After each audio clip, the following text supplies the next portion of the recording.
চক্রের যে নক্ষত্র সম্বন্ধে আমরা এই ভিডিওগুলো পোস্ট করছি, এটা আজকে আমার আলোচিত হচ্ছে চিত্তা নক্ষত্র সম্বন্ধে।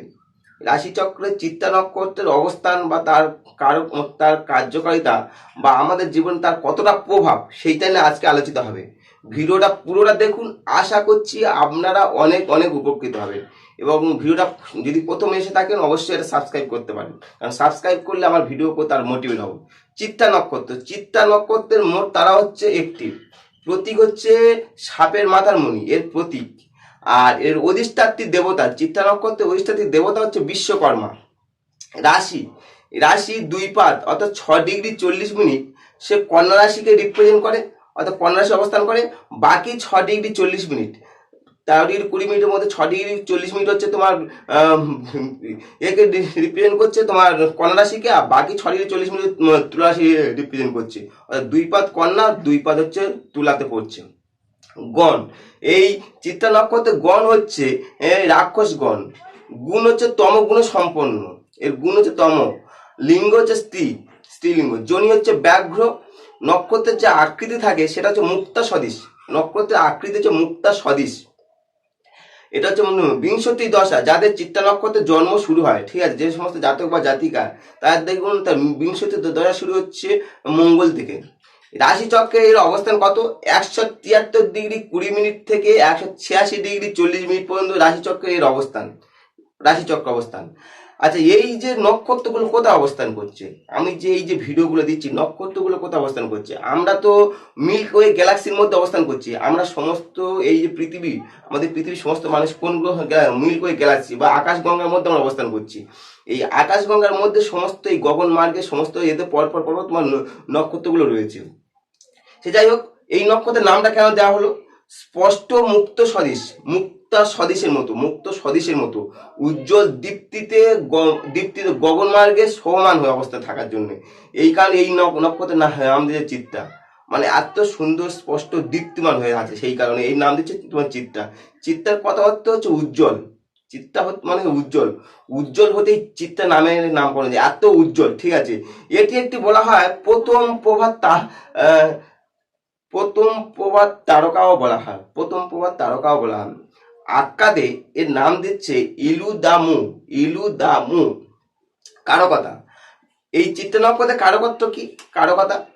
চিত্তা নক্ষত্রের কারকতা হচ্ছে কর্মপটু, বিষয়ী, গণিতপটু, গন্ধদ্রব্য, ভূষণ, মণি, অঙ্গরাগ, রাজধানী, ধনবান, ভোগী, মূল্যবান আসবাবপত্র, বহুমুখী প্রতিভা, ব্যবসায় পটু প্রভৃতি।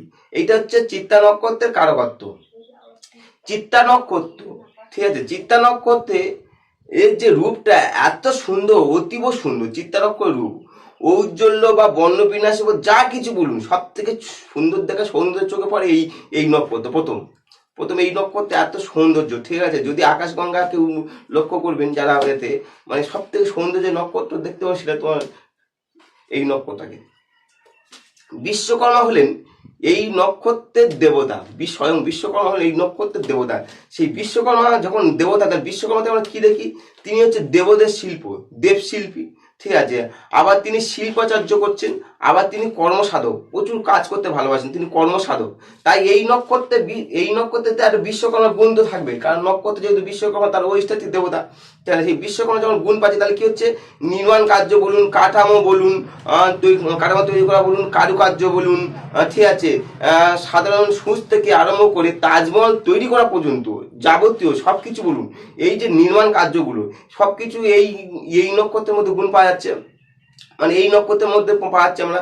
আবার কি বলুন তো, এই নক্ষত্রে আমরা কি পাচ্ছি? চিত্রকর, ছবি আঁকার জ্ঞান, ঠিক আছে, কোনো কিছু মানে কি রঞ্জন পদার্থ পারদর্শী থেকে আরম্ভ করে তোমার যন্ত্রপাতি বলুন, কারখানা বলুন, যাবতীয় মানে কি তোমার মানে কি কোনো বর্ণনা করা বলুন, যাবতীয় এই নক্ষত্রের মধ্যে আমরা পাই।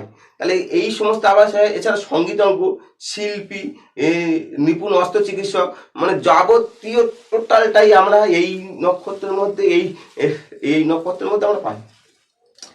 তাহলে এই নক্ষত্রের কারো কথা বুঝলাম। আচ্ছা, এই নক্ষত্র যারা কন্যা রাশি, যাদের চিত্তা নক্ষত্র জন্ম, যে সমস্ত জাতক বা জাতিকা কন্যা রাশির চিত্তা নক্ষত্র জন্ম হয়, তারা কেমন হয়? সেই জাতক বা জাতিকা হয় কি বলুন তো, প্রথম হচ্ছে স্থূল কপাল হয়, স্থূল কপাল হয়, গৌরবর্ণ হয়, আচ্ছা দেহ সুখহীন হয়, সেই জাতক বা জাতিকে দেহ সুখহীন হয়, চক্ষু রোগী হয়, মায়াবী হয়, একটু বাচালতা থাকে তার মধ্যে, বাচালতা প্রিয় হয়, পরিপক্ক বুদ্ধি থাকে তার, আচ্ছা পরিপক্ক বুদ্ধি, ক্ষমাশীল হয় সেই জাতক বা জাতিকে, কামপ্রবণ হয়, মাঝে মধ্যে সে বৈরাগী মন থাকে, তার মধ্যে একটা বৈরাগী মানে কি বৈরাগ্য ভাব মনে আসে, ঠিক আছে, এই যাদের এই নক্ষত্রের জন্ম হয়। জ্ঞানী হয়, দেবশ্রীযুক্ত হয়, মানে দেবশ্রীযুক্ত, বিনয়ী হয়, অল্পহারী হয়, আমপিত্ত দেহী হয়, শিথিলাঙ্গ হয়, এবং দন্তরোগী হয়, সেই জাতক তোমার দন্তরোগী হয়। চিত্রা নক্ষত্র যদি তোমার কন্যা রাশিতে হলো না, আর যাদের তুলা রাশি লাস্ট 6 ডিগ্রি 40 মিনিট যে তুলা রাশিতে পড়ছে, সেই তুলা রাশিতে যদি এই নক্ষত্রে তোমার জন্ম হচ্ছে, তাহলে সেই জাতক কি হচ্ছে, খুব সুশ্রী হয়, সেই সেই জাতক এই তো খুব সুশ্রী হয়, সুন্দর বস্ত্রপ্রিয় হয়, মানে খুব ভালো বস্ত্র পরতে আকর্ষণ হবে, মধুর বাক্য প্রিয় হয়, আচ্ছা সুন্দর চক্ষুদয় হয় সেই জাতকে, দন্তরোগী হয়, আমবাদযুক্ত দেহ হয়, আচ্ছা শান্তশীল হয়, বহুজন প্রিয় হয়, আত্মধ্বংসকারী হয়, উদয় রোগী হয়, ব্যবসায়ী হয় সেই জাতক, ব্যবসায়ীও হয়, শত্রুহন্তা হয়, কৃষি প্রিয় হয়, যারা গ্রামের দিকে থাকে, এটা তো আগেকার লেখা, সে মানে কি মানে প্রাচীনকালে সেখানে কৃষিটাতে উল্লেখ করা থাকতো, এটা হচ্ছে যারা গ্রামে থাকে তাদের কৃষি প্রিয় হবে, অল্প রোম যুক্ত হয়। এটা হচ্ছে চিত্রা নক্ষত্রে তুলা রাশিতে এই ফল দেয় সেই জাতক জাতিকে। যদি ভিডিওটা ভালো লাগে অবশ্যই সাবস্ক্রাইব করুন, কারণ সাবস্ক্রাইব করলে আমার পরবর্তী ভিডিওগুলো করতে আরো ভালো উদ্বুদ্ধ হব। আর ভিডিওর সঙ্গে থাকুন আপনারা, কারণ চ্যানেলটা তো আপনাদের, সঙ্গে থাকুন সবাই। নমস্কার।